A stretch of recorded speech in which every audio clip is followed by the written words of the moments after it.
think you got to decide, if you want to be a full-time investor, which is, what I'm into now and where I'm headed. You got to decide to make that obviously, the big part of your life and world. And for a long time, I did the W-2 job and the investment, and it was very difficult. I was working, 60, 80, 90 hours a week sometimes, and it was not sustainable. And I shouldn't have done it as long as I did. So I think you have to decide early what is your goal, and that will help you develop your strategy. But, if you're looking to operate a business like mine where you're offering multiple services within the real estate business, then you have to kind of dive into it like I did. Welcome to the How to Scale Commercial Real Estate Show. Whether you are an active or passive investor, we'll teach you how to scale your real estate investing business into something big. Joseph Cornwell is a former full-time police officer turned real estate investor, agent, and general contractor. Joseph, welcome to the show. Hey, thanks for having me. Hey, man, pleasure's mine. Same three questions I ask every guest who comes to the show in 90 seconds or less. Can you tell us, where did you start, where you are now, and how did you get there? Sure. Yeah. So as you mentioned, I was a full-time police officer for the past 10 years. I just quote unquote retired from my W-2 job last year. I started real estate investing about 6 years ago, which led me into getting my real estate license and becoming a general contractor a couple of years after that, as I started doing rehabs on my properties. And that led me to scaling up my portfolio. Right now, I have 35 apartments and about 14 garages spread out on those properties, and looking to scale up into larger multifamily this year. Man, that's fantastic. Tell me the 35 apartments, but then 13 garages. What's that? Yeah, so I actually bought a sixplex here in Cincinnati, where I'm based, that had 10 storage garages behind it. So that kind of got me into very small scale self storage. Those are all separately rented either to tenants or non-tenants, and that kind of gave me the idea with the construction company that I own, to maybe start building some more garages to add income on some of my other properties. So like I said, I don't know the exact number, but we have 14, 16 garages, something like that we rent on our properties, the rental properties. That's really interesting. So you've got a single family home or a multifamily home, whatever it is. Say it's a Hmm. quadplex, Hmm. and it's got some garage that's not attached to the structure. Hmm. And you separate that out on the lease and say, hey, we're going to lease that separately to somebody else. Is that right? Exactly. Yep. So we How? offered to our tenants for a discounted rate. Obviously, it's, especially if you're like a duplex, for example, Right. having people come and go through the driveway and the property is not ideal. But I've had times where tenants don't want it, and usually you can get a lot more rent, for a non-tenant. So we offer it both ways and do whatever is easiest. That's really, really intriguing. I love that. Yeah. How do you navigate the coming and going of random people at the property? Yeah, so our storage lease strictly states that it is daylight hours only, and it's only for storage. So we don't have people running oil change shop or something like that out of a garage. It is strictly for storage of items, very similar to like a big mom and pop or franchise storage company would work. And typically our tenants are gone during the day, so it's not an issue. But if we did have an issue, then those tenants communicate. We do an introduction, and obviously, it's kind of a small scale housing, so everybody kind of knows each other. Obviously, if this was 100 units or something, to be a lot more management to coordinate all that. Right. Yeah, that's interesting. What is the additional revenue that a garage like that can produce? Yeah. So for example, and this was pre, lumber prices jumping up on us a couple of years ago, but we were able to build a large side by side, like 24 by 24 garage for about 20 grand. That was our cost through the construction business. And we were able to rent that out for 300 a month. So, it's a Wow. 1.5% rent ratio, new construction with, no expenses, no utilities, no CapEx, because it's all brand new. So obviously, if we could buy apartment deals like that, we'd do it all day long. And, to do that with storage is even less headaches than residential. So Right. nowadays that would probably cost quite a bit more to do, but it made a lot of sense a couple years ago. Right. No, that's absolutely intriguing. Thanks for breaking that down. Scaling small multifamily, you said you started about 6 years ago. Is that right? Yes. Yep. Okay, cool. And so in that time, you've been able to acquire 35 apartments, and that was enough to allow you to, quit your full-time job. Yes, exactly. That's fantastic. Talk to me about what your business looks like today. I know you guys have your hands in a lot of different things.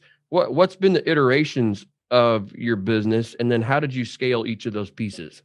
Yeah. So like I said, I got my real estate license about 5, 6 years ago. And mainly I started as a brand new investor. I started working with some real estate agents that I had just known from buying personal houses and things like that. And I quickly realized that most real estate agents don't know anything about investment property.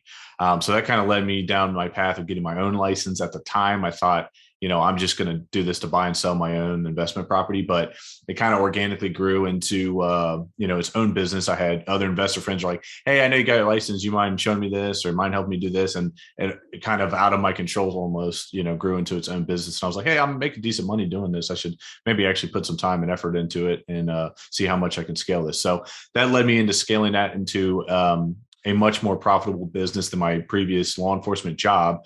Again, same situation. I started hiring contractors on my properties I was buying to rehab. I started doing all the work myself. And when I ran into things I didn't want to do, I started hiring people. I quickly realized that hiring and firing contractors was not a lot of fun.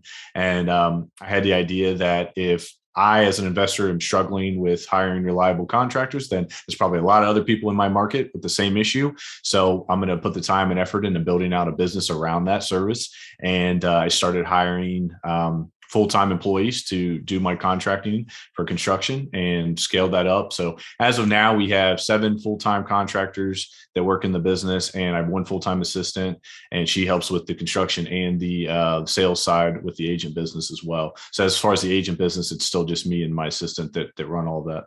Gotcha. Now that's really, really interesting. How did you go out and find new clients, I guess, for the construction business? I mean, you're running 2 very different, it seems, businesses. Obviously, they both serve probably the same person, but how did you even find those clients? Yeah, so I very early on in the process, and not really even intentionally, I started posting everything I do on Facebook. I was taking pictures, showing before and after photos. I made business pages for those companies, and that quickly organically grew as well. People started kind of liking and following our pages enough where we were getting the word of mouth, people seeing what we're doing, and they're like, wow, that's a great kitchen.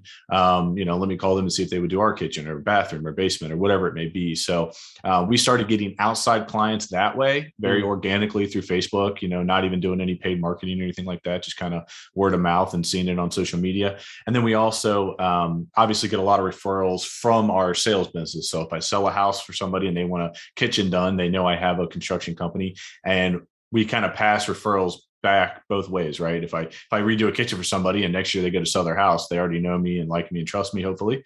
And then they've called us to, help them buy and sell real estate as well. So both businesses kind of, help prop each other up in that way. Right. No, man, that's absolutely fantastic. And that those are revenue producing businesses, I think, that we talked about earlier. Mm-hmm. That allow you to continue to invest your own money back into Exactly. real estate. So what does the future look like, and do you see it changing kind of on your investing strategy? Yeah. So historically, I've done, the Burr method. I buy very, very, distressed properties that, sometimes need full structural rebuilds, foundation issues, everything you can imagine. So on the residential side, from the 2, 4, 6, 8 unit properties I've bought the last 5, 6 years, that's what we've been doing. And as anyone who's in, large rehab business knows, with labor issues, supply chain issues, material issues, it's becoming increasingly difficult to hit, budget and timeline on those construction projects. So I'm hoping this year to transition into more of a stabilized asset that is not necessarily turnkey. I mean, I'm still going to look for value add properties like we all want, but I'm hoping to get into the larger multifamilies, the mid-size, the 20, 30, 40, 50 units. That's kind of my next goal. And instead of doing full, rebuilds on these properties, we want to focus on just doing apartment turns, which are a little bit more efficient, easier to find material for.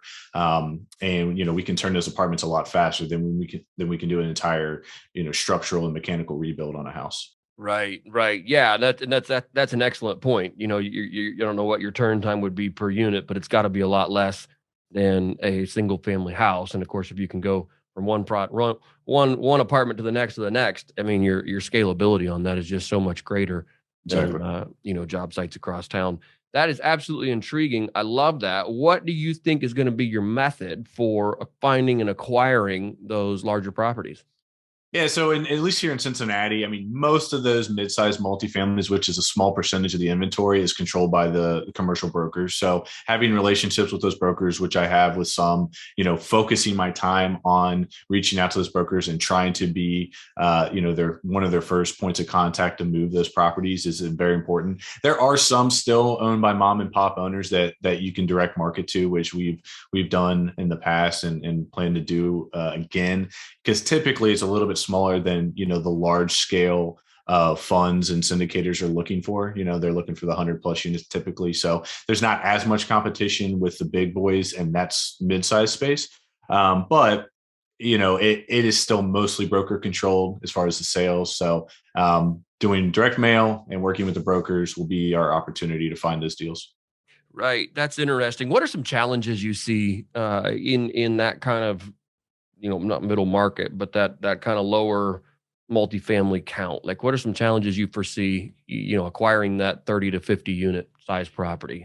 Yeah, I mean, I think just inventory is an issue. So, I don't know the exact number off the top of my head, but let's say, if there's 1,000, multifamily units in my area that are over 10 units, let's say, probably 10% fall in that mid-range category. So just from a number standpoint, you're already looking at a very small percentage of inventory. And then obviously, as we all see, there's a very short inventory issue on every size of real estate, right? So large multifamily, small, and even residential, a lot of people just aren't selling right now. So that's going to be the biggest challenge, is even finding deals that are able to be sold. And then once you find them, trying to get them at a price that makes sense for the value add strategy that we're looking to do.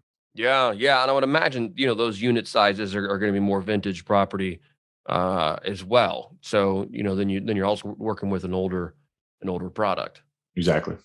Gotcha. Man, that's absolutely intriguing. Hey, tell us, I know we've talked a little bit about, where you've come from, where you guys are going, the type of products you're looking for. If somebody wanted to kind of replicate your success or do what you've done, what would be some things you would tell them to start off, first steps? Yeah, I mean, I think you got to decide, if you want to be a full-time investor, which is, what I'm into now, where I'm headed.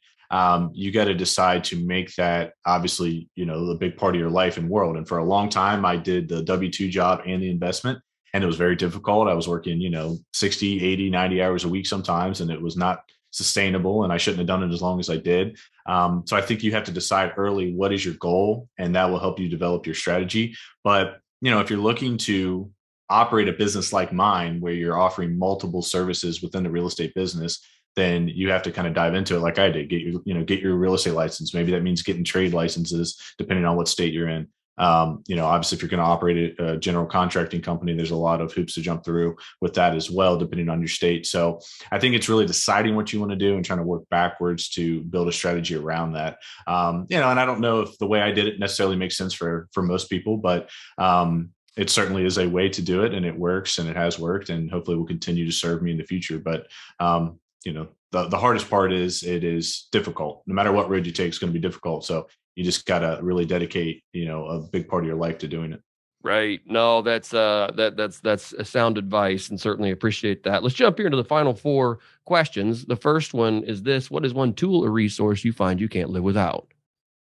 Yeah, I would say Bigger Pockets is probably one of the best, real estate social networks that I've been a part of. I've been on there before I bought my first property, and it's been a massive resource. And I'm sure most of the listeners here probably have heard of it. But that's probably the most helpful resource I've had since starting real estate. That's awesome. Question number two: what is one mistake you could help our listeners avoid, and how would you avoid it? When working with contractors, especially, I would definitely try to get referrals from people you trust. And I would definitely have a system that, whether it's a contract or some sort of structure in place, where you're only paying them for completed work and you're checking the work when it's completed. Either you or somebody else you trust is checking it. Don't get burnt like I did in the beginning by, giving thousands of dollars away to people who aren't doing the work or not doing it correctly.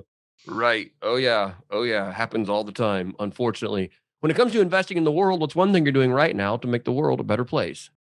Yeah, I think for me, one of my, philanthropic goals, if you want to call it that, is to give back to others who, are on this journey behind me. So I recently started a YouTube channel where I'm basically just going to lay out everything I've done, And I've got a few videos out now where I'm going to try to help other people get to where I'm at and hopefully excel past that as well. And I do the same thing with some of the local high schools. I teach some, financial literacy classes as a guest speaker. And that's something I want to hopefully grow into like an actual company, nonprofit, where we help other people learn financial freedom, learn financial literacy, learn how to invest.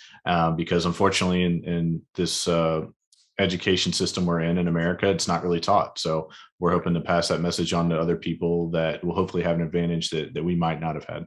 That's awesome. I love that. Joseph, if our listeners want to get in touch with you or learn more about you, what's the best way to do that? Yeah, so you feel free to email me anytime. It's jcornwell@realtyonesstop.com. My Instagram, Facebook, and YouTube, I think, are all in the links that we have here on the show, correct? Yep, that's right. So feel free to reach out on any of those platforms or email me anytime. Awesome. Joseph, thanks for your time today. Certainly appreciate it. Thanks for having me.